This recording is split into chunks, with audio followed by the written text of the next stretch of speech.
오늘 윤석열 전 대통령의 체포방해 혐의 재판 변론이 마무리됩니다. 특검의 첫 구형량과 윤 전 대통령의 최후 진술에 이목이 집중되고 있습니다. 네, 그리고 통일교 특검을 두고 팽팽한 신정전과 득실 계산이 한창인 정치권 상황도 살펴보겠습니다. 오늘 두 분과 함께합니다. 최용주 맥 정치사회 연구소장, 정광재 국민의힘 전 대변인과 함께합니다. 어서 오세요. 네, 안녕하세요. 안녕하세요. 먼저 오늘 윤 전 대통령 체포방해 혐의 재판이 이제 결심 공판이 진행이 될 텐데 관전 포인트가 어디에 있을까요? 아무래도 당시 47일간 관저에서 그 경호처를 활용해서 정당한 공무에 대한 여러 가지 집행을 방해했던 부분들. 예. 당시 그 경호처가 나눴던 비합본 내용들은 총기라도 사용해라.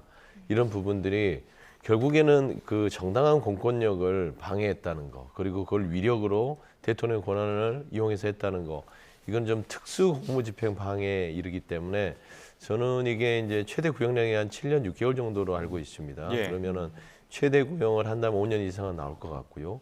그 다음에 이제 이 체포방해에 있어서의 이 근본적으로 47일 동안 이게 헌법 정신에 있어서의 어떤 큰 어떤 헌정 질서의 위반 부분까지 이 판단을 하게 된다면 검찰이 그 구형량 이상의 것들을 어떻게 더 붙일 수 있을지는 모르겠으나 사실 이 부분이 구형이 된다면 구속 기간 만료 전에 저는 예. 체포영장에 대한 반발했던 특수공무집행 방해죄에 대해서는 실형이 나올 수 있는 그런 상황이 되기 때문에 아무래도 이제 윤석열 대통령 측에서는 지금 계속해서 본인의 구속 만료 기간을 노리고 재판을 지연시키는 상황에서 오늘 검찰의 구형량이 상당히 선고에 매우 중요한 의미를 주지 않을까 생각합니다. 예, 지금 구형량 전망을 좀 해주셨는데 윤 전 대통령이 기소된 사건 중에서 가장 먼저 종결되기 때문에 어느 정도 상징성 담아서 최대 구형할 것이다 이런 전망 많긴 하더라고요. 네. 어떻게 전망하세요? 역시 뭐 구형을 얼마나 할 것이냐가 가장 큰 관심이 되겠죠. 공무집행방해가 원래 징역 5년인데 가중 처벌하면 이제 절반 올라가서 예. 7년 6개월이 가능한 거죠. 근데 여기에 또 국무위원들의 심의 의결권을 침해했다라는 예. 것까지 함께 되기 때문에 이 부분과 관련해서도 특검 측에서는 심의 의결권 침해와 관련해서도 최고 형량을 구형할 가능성이 크기 때문에 뭐 한 10년 이상 구형하지 않겠느냐라는 전망이 법조계에서 나오고 있는 것 같아요. 이 사안이 비교적 내란 재판보다는 그 사건의 본질이 간단하고 아마 유죄를 이끌어낼 가능성이 크다고 생각했기 때문에 재판 진행 속도도 빨랐고 뭐 1월 16일이면 1심 선고 결과를 낸다는 거잖아요. 윤석열 대통령이 최후 진술에서 과연 뭐 이 사안과 관련해서만 얘기를 할지 아니면은 전체적인 내란 전담 재판부 설치라든가 다른 재판과 관련한 내용도 함께 이야기할지는 좀 두고 봐야 될 것 같습니다. 그러니까요. 오전에 이제 주요 증인 신문이 이루어지고 오후에는 윤 전 대통령 최후 진술 어떻게 되었는지도 전해질 텐데 네. 어떤 내용이 좀 담길까요? 윤석열 전 대통령의 최후 진술은 들을 건 없을 것 같아요. 뭐 정당한 방해였다. 예. 그리고 이제 늘 얘기했던 대로 당시에 그 공수처가 그런 권한이 있었느냐. 권한이 없었기 때문에 우리는 권한 없는 행위에 대해서 정당한 방어를 했었다. 이거 사실 논리에는 안 맞죠. 재판부가 봤을 때 당연히 당시 공수처가 체포영장이 발부됐을 때는 첫 번째, 두 번째 다 법원에서 정당하게 발부가 됐으면 이거는 법적 집행 능력을 인정한 꼴이 되기 때문에 당연히 여기에 대해서 응해야 됐음에도 불구하고 아주 그 안에서 경호처와 말도 안 되는 경악스러운 총기 사용까지 얘기를 하면서 어떤 공무집행을 방해했기 때문에 특수공무집행 방해에 대해서는 명확하게 최고 구형이 내려질 것 같아요. 물론 이제 국무위원회 심의 의결권을 방해했던 부분들은 여러 가지 뭐 한덕수 전 총리 등등 많은 증인들을 통해서 확인을 했고 이게 명확하게 그 심의 의결권을 방해했는지에 대해서 뭐 논박이 있을 수 있으나 이 자체도 CCTV를 통해서 국무위원들의 심의 의결을 하게끔 하는 행위들을 만들어주지 않았다는 점에서는 둘 다 합산을 하게 되면 10년 이상의 구형을 받게 될 것이고 최후 진술은 그냥 그동안 해왔던 그냥 본인의 어떤 법 바깥에서의 논리 구조에 대한 최후 진술이 될 가능성이 높아서 저는 검찰의 구형량이 최고치에 이르지 않을까 그렇게 보고 있습니다. 그 최근에 본인 생일 맞아서 지지층 대해서 또 메시지 내기도 했잖아요. 네. 오늘도 지지층 향한 이야기를 좀 할까요? 오늘을 할지 모르겠는데요. 사실상 뭐 좀 이렇게 그 기념일이 되면 하는 것 같아요. 뭐 성탄이나 이제 새해를 맞아서 이제 할 것 같아서 오늘 따로 할 얘기는 없고 아마 결심 이후에 선거 공판이 있을 때는 예. 아마 메시지를 내지 않을까. 그래서 지금 오늘은 뭐 특별하게 메시지를 낼 상황은 아닌 것 같습니다. 예. 예. 오늘 그 선고 최후 진술에서 어떤 이야기가 나올지 이런 부분이 주목되는 가운데 지난 그 속행 공판에서 16일이었었죠. 이때 윤 전 대통령이 일본 그 법률 용어까지 동원하면서 선고를 미뤄달라고 요청한 바가 있습니다. 재판부는 이를 받아들이지 않았는데 당시의 그 재판 화면 직접 들어보겠습니다. 예, 내란 특검법 제11조 제1항에 따르면 특별검사가 공소 제기한 사건의 1심 판결 선고는 공소 제기일부터 6개월 이내에 하도록 되어 있습니다.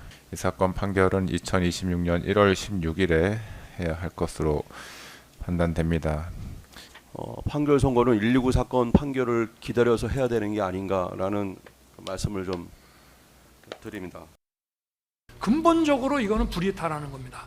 느닷없이 마지막에 증거 철회를 하면서 여기서 끝냅시다. 이렇게 하는 경우는 이거는 뭐 명백한 불이타가 되기 때문에 예, 재판부의 입장은 말씀드렸고요.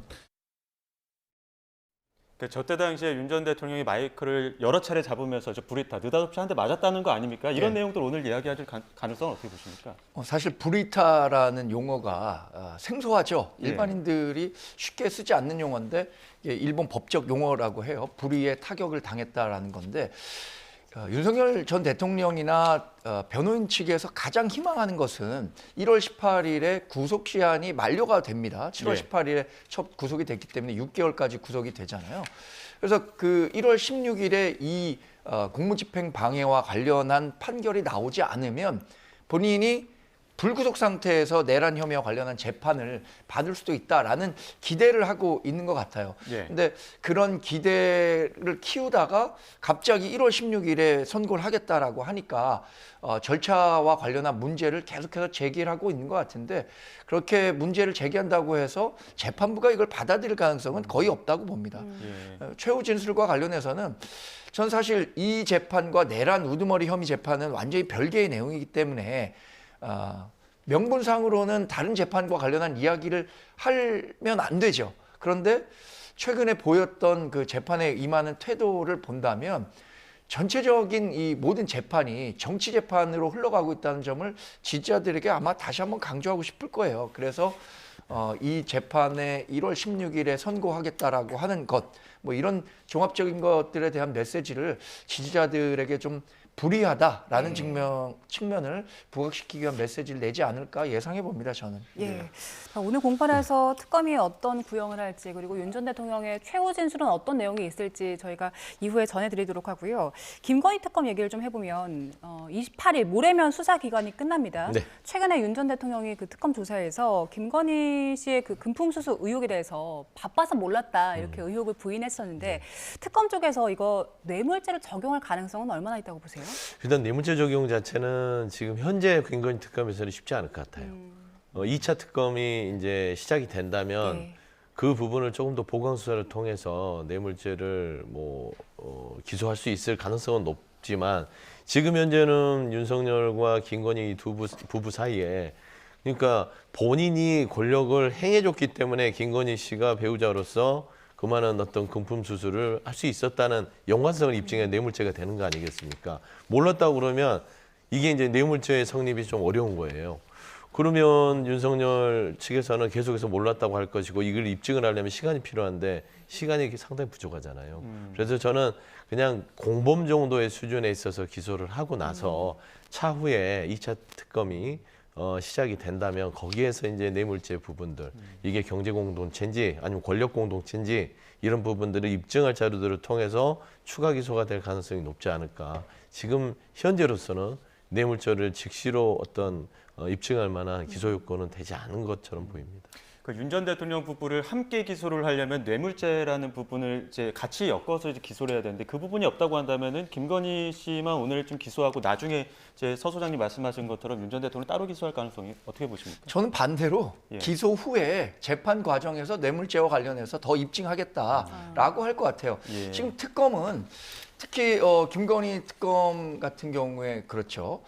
일단 그 구속영장을 청구한 이후에 구속영장이 발부되든 안 되든 본인이 할 일은 다 했다라는 식으로 진행하는 것 같아요. 그래서 이 사안과 관련해서도 사실 이 디올백 관련한 문제는 청탁금지법상의 공직자 배우자에 대한 처벌 조항이 없기 때문에 과거 윤석열 전 대통령 시절에는 불기소했었던 겁니다.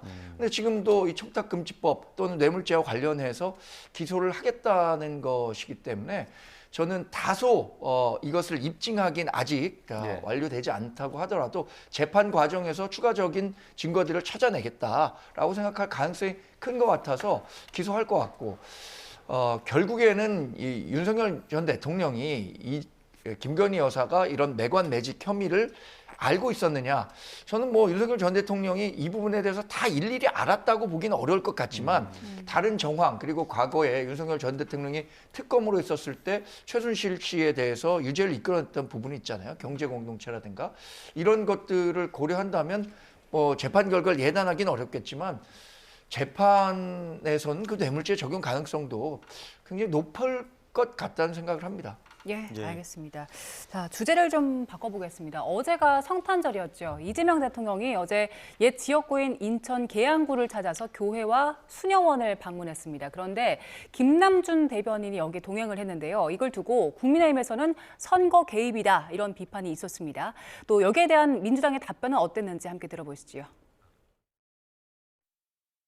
대통령이 그렇게 숨가쁘게 달려온 그 시간들 속에 조용히 혼자 침잠하고 싶은 초심으로 돌아가고 싶은 그런 생각도 하시지 않았겠습니까? 그래서 본인이 평소에 다니던 본인의 정치적 기반인 그곳에 다니던 교회에 가서 그런 어떤 의미로 저는 해석을 해야 된다 이렇게 생각하고요. 다만 거기에 김남준 비서관이 수행했다라는 것도 정치적 해석이 붙을 수는 있겠으나 그러나 그곳에서 함께 뛰던 그런 비서관과 함께 대동한 뭐 그런 의미 뭐 그렇게도 저는 또 해석이 가능하다 이렇게 생각합니다. 네, 일단 어제 이재명 대통령이 방문한 곳 그 장소만으로도 일단 상징적인 의미가 있지만 정치권에서는 정치적인 해석이 나올 수밖에 없는 상황인데 국민의힘은 노골적인 선거 개입이다 비판하고 있잖아요. 어떤 입장이세요?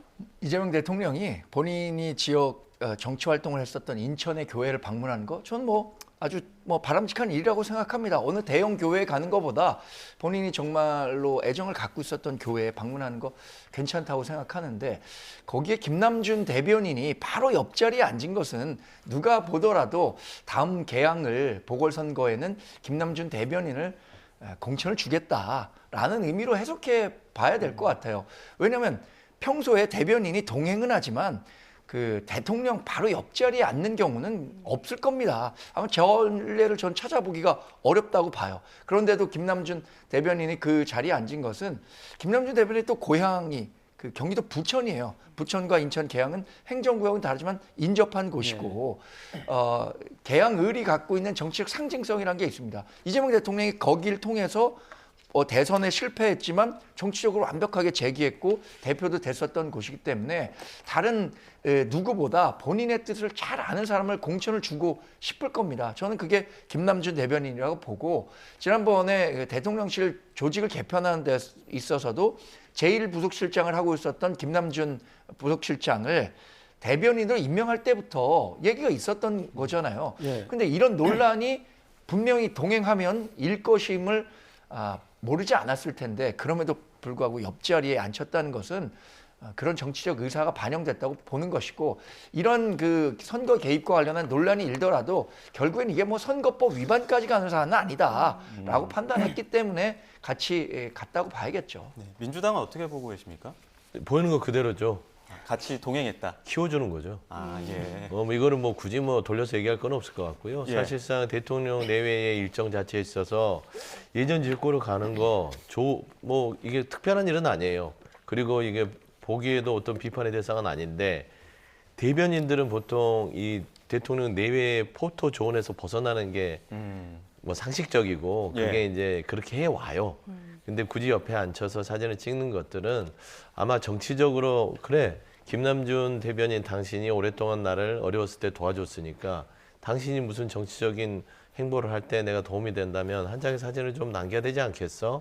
그리고 인천계양 자체가 지금 재보궐 대상이고요.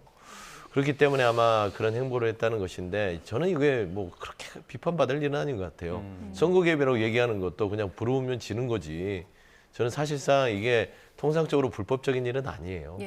근데 다만 저는 인천 계양이라는 이 지역이 이재명 대통령이 갖는 의미가 굉장히 크죠. 예. 정치적으로 굉장히 힘들었을 때 송영길 전 대표가 본인의 지역구를 나름대로 그 길을 열어주면서 정치인 이재명이 어떤 국회로 입성해서 당대표까지 이르는 가장 큰 중요한 포인트가 됐던 것입니다. 그래서 저는 이게 외부에서 선거 개입보다는 사실상 인천 계양이라는 정치적인 입지를 바라는 당내에 민주당 내의 정치인들이 서운할 수도 있겠다. 예를 들면 송영길 전 대표 같은 경우도 이제 사실상 그 돈봉투 사건들이 다 무죄가 지금 나오고 있는 상황에서 2심을 앞두고 있는데 무죄가 나올 거예요.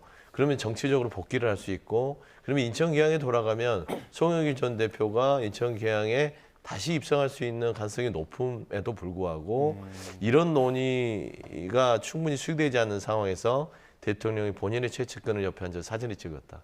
이거는 이제 국민의힘의 비판 대상이 아니라 민주당 내에서 좀 서운할 수 있는 부분이다라고 좀 저는 그 대목에서 한번 생각이 들더라고요. 여당 내에서 서운함이 있을 수 있다는 말씀 주셨는데 그 김남준 대변인 말고 최근에 정은호 구청장도 서울시장 후보로 좀 띄우기 나선 거 아니냐 네. 이런 이야기들이 있었잖아요. 그때도 역시 당내에서 좀 서운함이 있었을 것 같아요. 언론을 보니까 서운해했다 하더라고요. 근데 서운할 거예요. 오랫동안 공들이고 준비했던 다른 입장에서는 지금 현재 가장 인기가 높은 이재명 대통령의 한마디 그리고 어떤 제스처 하나가 선거에 큰 영향을 주기 때문에 서운할 수 있으나 그것도 복이에요. 후보들도 그 자체도 본인이 가진 하나의 경쟁력이라고 보는 것이지 사실상 정은호 성동구청장이 실력이 전혀 없는데 예를 들어서 옛날에 윤석열 전 대통령이 김기현 의원을 대표 만들 때처럼 저 밑에 있는 사람 끌어들이기 위해서 무리수를 둔 거라면 욕을 먹어도 되지만 정은호 성동구청장은 행정력이나 이런 부분에 있어서 굉장히 뭐 지표상으로도 훌륭했기 때문에 저는 이게 또 크게 뭐 무리한 선거 개입이라고 세지 않고 이 자체도 정원호 구청장이 본인이 갖고 있는 경쟁력이다라고 판단하면 그냥 부러워할 필요는 없을 것 같아요. 스스로 더 분발하면 되겠다라는 정도 그렇게 판단하면 좋을 것 같습니다. 워낙에 동행한 인물에 대한 관심도가 높다 보니까 그 방문했던 장소에 대한 의미는 저희가 이제 따로 이제 해석은 안 하고 있는데 그럼에도 한번 그 방문한 장소에 대한 해석을 좀 해본다면 어떻습니까? 교회에서는 가장 낮은, 가장 작은 교회, 그리고 순회원까지 방문했거든요. 이런 부분에 대한 해석은 해볼 수 있을까요? 그렇죠. 이 해인교회라는 게 1986년에 당시에 인천에서 활동했던 노동자들이 중심이 돼서 설립된 교회라고 하고 지금까지도 노숙자 보호라든가 뭐 폐지를 줍는 분들 이런 분들의 복리를 돕기 위해서 여러 노력을 하고 있다고 들었고요. 순회원도 장애인 복지관을 함께 운영한다고 해요. 그러니까 크리스마스라는 의미가 그렇잖아요. 예수님도 가장 낮은 말 구유에서 태어나셨다는 거 아닙니까? 그러니까 그런 낮은 곳에 가서 봉사하는 사람들을 격려하고 그곳에서 본인이 함께 하겠다라는 뜻을 밝힌 것인데 여튼 그런 의미보다도 정치적으로 해석될 수 있는 것. 아까 뭐 정원호 구청장 얘기하셨지만 이런 거 하나하나가 선거에 어떤 식으로든 영향을 주고 싶어하는 것은 분명한 것 같아요. 그런데 그것에 대해서 국민의힘을 비롯해서 야권에서 비판을 하는 것도 예상했을 겁니다. 그러나 그것이 뭐 법적으로 문제가 되지 않는다라는 측면에서 본인이 지원하고 싶은 사람들을 지원하려는 고도의 뭐 정치적 술수 이게 녹아 있다고 봐야겠죠. 그래서 어딜 갔는가보다 누구랑 동행했는가가 더 많은 관심이 쏠린다는 부분에 대해서 대통령도 다음 행보에 있어서는 조금 좀 조심하셨으면 하는 생각도 갖고 있습니다. 저는 잠깐 이 대목에 짧게 생각한 게 국민의힘이 이렇게 뭐 선거 개입이라고 노발대발할 이유가 없어요.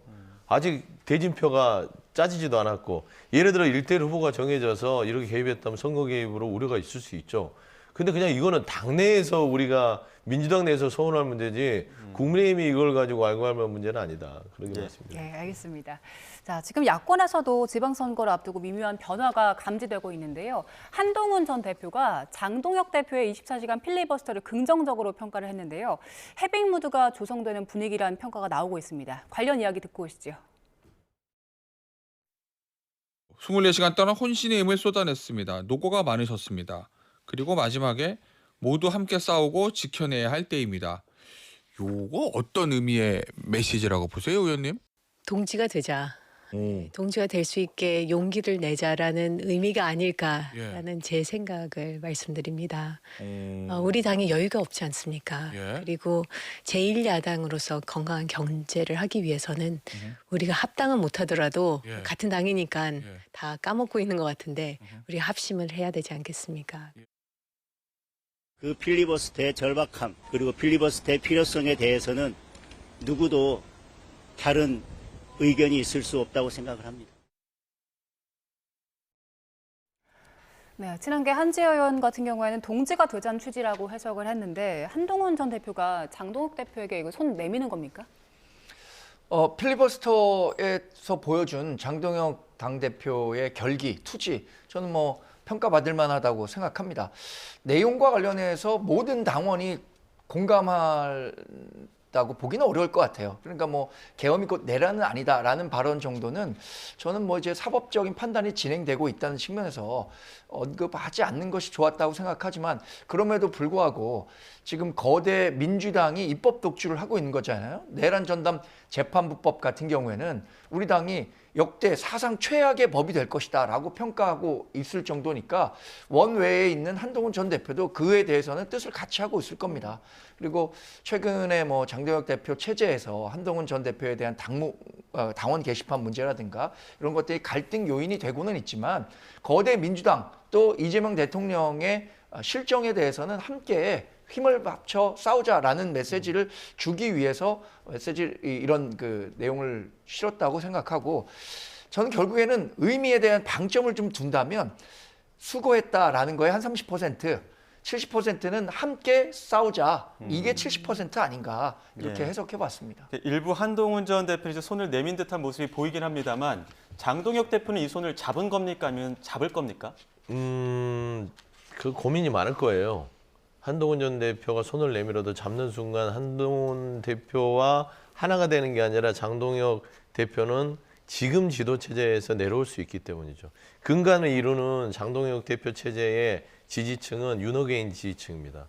조금 더 강성 발언을 하고 탄핵에 대해서 반대하고 그리고 나서 이 민주당 자체가 계엄의 원인이었다고 얘기하는 사람들이 장동혁 대표를 지지하고 있는데 한동훈 전 대표는 그런 발언을 하는 게 아니잖아요. 반대에 있어요. 손을 잡는 순간 한동훈 전 대표가 빨려 들어갈까요? 장동혁 대표가 빨려 들어갈까요? 장동혁 대표가 이렇게 더 많은 거예요. 그러니까 잡을 수 없어요. 근데 참 딱한 게 국민의힘이요. 한동훈 전 대표는 왜 저렇게 노고를 취한다고 하면서 한지아 의원 말대로 동지가 되자. 동지란 말은 뭐냐면 뜻을 같이 하는 소리예요. 한동훈 전 대표 무슨 뜻을 같이 하고 싶죠? 장동혁 대표랑 탄핵을 반대하는 거 아니면 계엄의 원인이 민주당이 있다는 거 그다음에 윤어게인 세력들을 통해서 뭔가 윤석열 전 대통령의 그런 내란 행위를 정당화시키는 거 이런 뜻을 같이 하고 싶은 건가요? 메시지가 명확하지 않아요. 그렇기 때문에 저는 사실 한동훈 전 대표의 어떤 이런 행보 자체가 정치적으로는 굉장히 악수를 둔 것이다 라고 보는 것이고 장동혁 대표는 더더욱 이렇게 로키로 나오는 한동훈 전 대표를 더 괴롭힐 가능성이 높아졌다. 예. 그래서 저는 사실 이게 좋은 정치적인 어떤 그 손내밀면 아닌 것 같은데 이재명 정부의 실정이라는 것은 없다고 저는 생각합니다. 최소한 내란 전담 재판부에 대해서 이게 악법이다?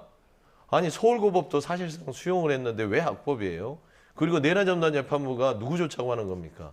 내란을 청산하자 제대로 이거의 목표인데 그 법을 반대하면 내란 청산하지 말자는 거잖아요.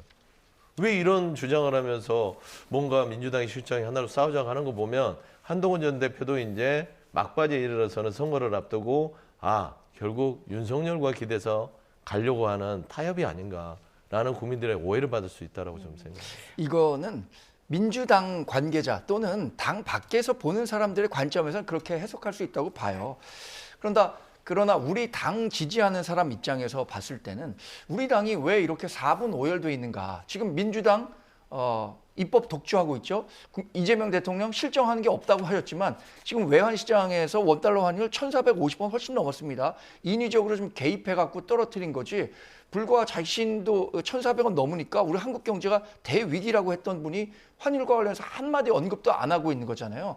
이런 외환시장의 희생을 바탕으로 해서 뭐 주식시장에 살고 있다라는 평가도 가능할 정도인데, 그래서 당 밖에서는 한동훈 전 대표가 이렇게 얘기하는 것에 대해서 그러면 장동혁 대표와 탄핵과 관련해서 계엄과 관련해서 뜻을 같이 하는 거냐 이렇게 물어볼 수 있지만, 당내 우리 당을 지지하는 사람들 입장에서 봤을 때는 이제 싸우지 말고 힘 합쳐서 같이 민주당 또 이재명 대통령과 대항했으면 좋겠다라는 요구가 많은데, 그 당의 지지자들의 요구를 받아들이는 것은 저는 당연한 당내 그 정치의 일환이라고 보고, 어떤 큰 정치를 해야겠다라는 한동훈 전 대표의 메시지가 담겼다고 봐요.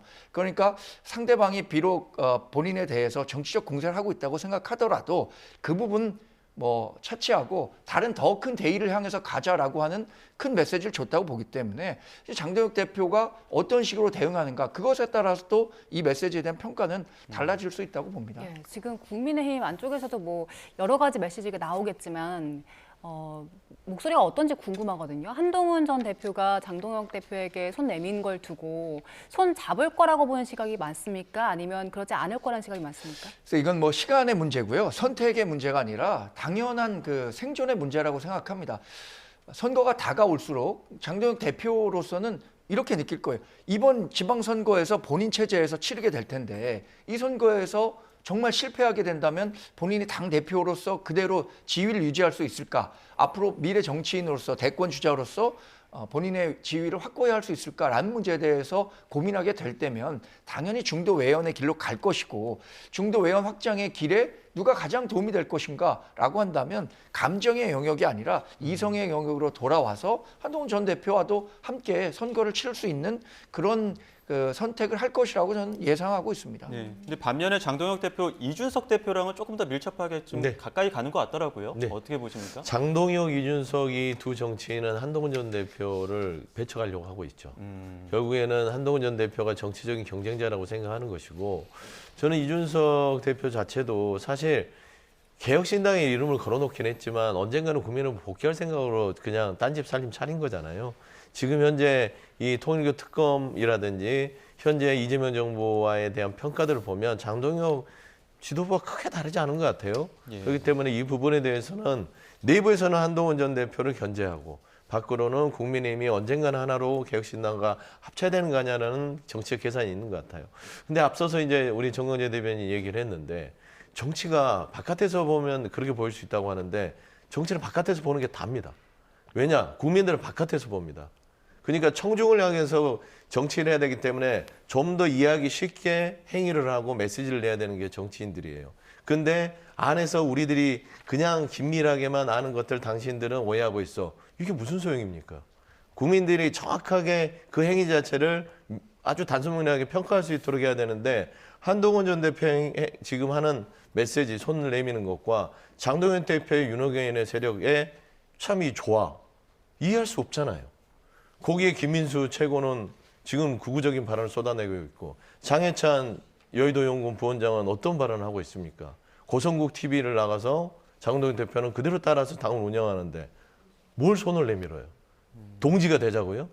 누구와 동지가 되자는 건지 그걸 명확하게 해줘야 밖에서 정말 본인들처럼 정치를 모르는 국민들은 이상하게 생각하지 않을 거예요. 저는 그런 명확한 메시지를 내는 게 정치인들의 책임이다. 그러니까 잘난 체할 필요 없다라고 저는 생각합니다. 제가 아까 말씀드린 바깥에서 본다는 것은 민주당 지지자들이 그렇게 볼 수 있다고 생각한 것이고요.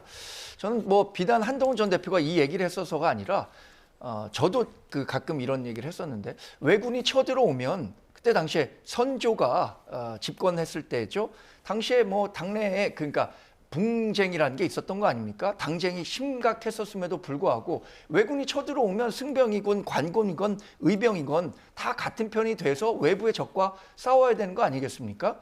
그러니까 지금 그 아까 말씀드린 것처럼 자 수고했다라는 말에 한 30% 정도, 나머지 70%는 이제 민주당과 같이 힘을 합쳐 싸우자. 그것이 국민의힘을 지지하고 보수의 가치를 지지하고 있는 사람들이 열망하는 바다. 그 열망하는 바를 우리가 받아들여야 되지 않겠느냐라는 뜻을 했다는 측면에서 저는 이 메시지를 낸 것에 대해서 한동훈 전 대표에 대한 어떤 당내 우리 보수 지지자들에 대한 그 긍정적인 평가 굉장히 많았다고 생각합니다. 예. 그러니까 훨씬 더 얻을 것이 많은 메시지였다라는 평가를 하고 있는 거죠. 예. 앞으로 야권의 그 지형이 어떻게 바뀔지는 좀 지켜봐야 될 것 같고요.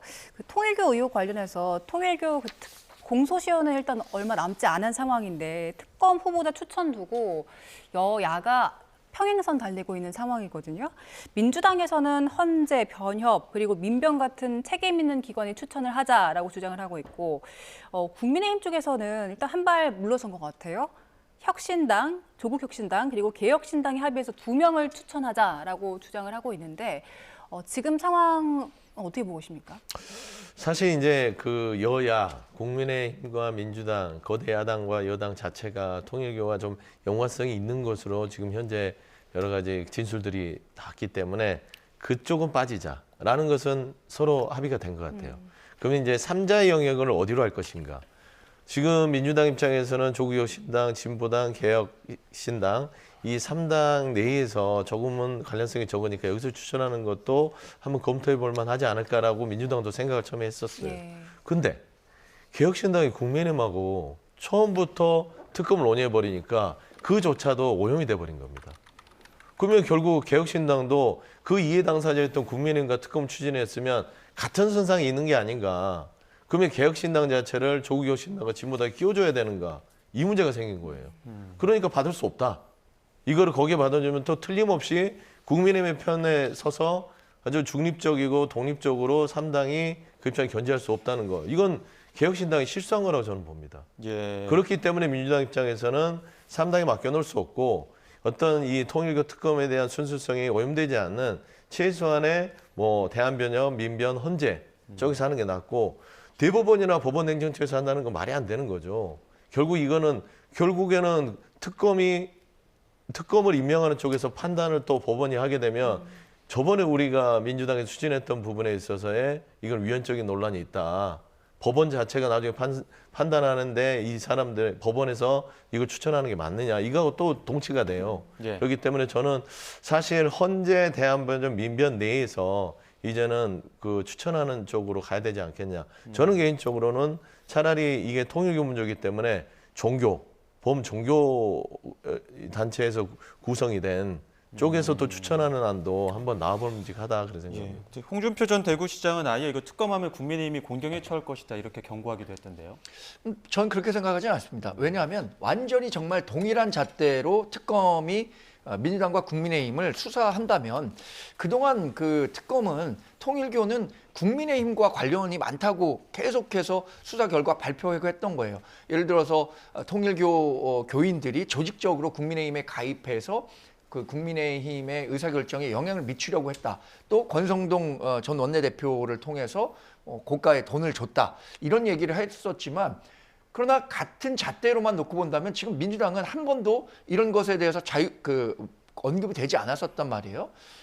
그러면 뉴스라는 게 뭡니까? 새로 나오는 것들에 대해서 반응하는 건데 국민의힘은 일정 정도 국민들로부터 그랬을 수 있겠다라는 인식을 갖고 있어요. 그런데 민주당 본인들이 깨끗하다고 했지만 실제 특검이 작동해서 살펴보니 민주당도 국민의힘과 다르지 않더라라는 인식이 확산되면 지금 집권당이고 그런 측면에서 훨씬 더 타격이 클 것이라고 생각하고요. 특검 추천과 관련해서 지금 헌법재판소를 갑자기 꺼내 들었는데 전 정말 과거에는 대법원장 추천 그 특검이 4차례 있었습니다. 과거에 전례가 있었던 거예요. 헌재 추천을 받아서 특검을 구성하겠다라는 발상 자체가 굉장히 놀랍습니다. 이 정도면 정말 우리 편 들어줄 수 있는 사람만 특검으로 임명하겠다라는 뜻으로 읽힐 수밖에 없기 때문에 특검하지 않겠다라는 뜻이랑 전혀 다를 바가 없다고 생각하거든요. 적어도 저는 그러면 국민의힘과 민주당이 접점을 찾기 어려운 부분이라면 국민의힘은 지금 대법원 추천을 얘기하고 있는 거잖아요. 민주당은 헌재 추천 얘기하고 있는 거고 그러면 이 두 추천권을 배제한 다른 제3의 해결책을 마련하는데 두 당이 빨리 나서야 한다고 생각합니다. 네, 말씀 중에 속보가 한 가지 들어와서 속보 전해드리겠습니다. 지금 경찰이 통일교 의혹에 있는 윤영호 전 세계본부장을 긴급 체포했다는 소식이 속보로 들어왔습니다. 오늘 오전 9시 50분에 구치소에서 체포영장을 집행해서 조사하겠다 이렇게 밝혔습니다. 네, 오늘 접견 조사를 진행할 예정이었는데 접견 조사가 불발되자 강제 조사에 들어간 걸로 보이고요. 신속한 조사가 필요하다고 밝혔습니다. 경찰이 오늘 오전에 통일교 관계자 2명에 대해서 참고인 조사를 진행하고 있고요. 또 전재수 의원의 사무실 PC 등 압수물에 대한 포렌식도 진행하고 있는 상황인데 오늘 경찰이 윤영호 전 세계본부장을 구치소에서 체포했다는 소식이 조금 전에 들어왔습니다. 네. 관련된 사유는 신속한 추가 조사가 필요하다라고 이유를 밝혔습니다. 어떤 내용인지 확인되지는 않았습니다만 신속한 추가 조사인 만큼 오늘 조사 과정에서 어떤 체포영장 집행 이후의 조사 과정에서 새로운 소식이 들어오면 저희가 또 속보로 전해드리겠습니다. 자, 다시 한번 정리를 좀 해드리겠습니다. 다시 한번 전해드리겠습니다. 앞서 전해드린 것처럼 경찰이 통일교 의혹과 관련해서 윤영호 전 세계본부장을 체포했다는 소식이 속보로 들어왔는데요. 오늘 오전 9시 50분에 구치소에서 체포영장을 집행했습니다. 오늘 체포영장 집행의 이유는 신속한 추가 조사가 필요하다 이렇게 밝혔습니다. 네, 원래는 그 크리스마스 전날 12월 24일에 서울 구치소에서 접견을 할 예정이었는데 그 접견이 불발된 영향이었고요. 그래서 경찰 쪽에서는 신속한 추가 조사가 필요하다면서 오늘 윤영호 전 세계본부장의 체포에 나선 거고요. 경찰은 또 다른 상황도 함께 진행을 하고 있습니다. 오늘 오전 통일교 관계자 2명에 대해서 참고인 조사를 진행하고 있고 또 전재수 의원의 사무실 PC 같은 압수물에 대해서도 포렌식을 진행하고 있다는 소식이 함께 들어왔습니다. 네, 새로운 소식이 일부 조금 들어왔습니다. 추가 취재 내용인데요. 경찰 전담팀이 23일 까르띠에 코리아도 함께 압수색을 집행했다고 합니다. 불가리에 대해서도 압수색을 진행했는데 아무래도 정치권 로비, 금품 수수 의혹과 관련해서 불가리는 또 전재수 의원이 받았다고 의심되는 시계의 브랜드이기도 합니다. 이렇기 때문에 23일에 까르띠에 코리아 그리고 불가리에를 압수색을 진행을 했고 24일 바로 다음 날 서울 구치소 접견을 하려고 했지만 불발이 됐고 그리고 나서 크리스마스 지나고 신속한 추가 조사가 필요하다면서 오늘 체포영장을 발부해서 바로 집행에 들어간 겁니다. 관련해서 새로운 소식이 들어오면 저희가 속보로 전해드리도록 하겠습니다. 두 분과는 여기서 인사드리도록 하겠습니다. 지금까지 서영주 맥 정치사회연구소장, 정광재 국민의힘 전 대변인 두 분과 함께했습니다. 고맙습니다. 고맙습니다.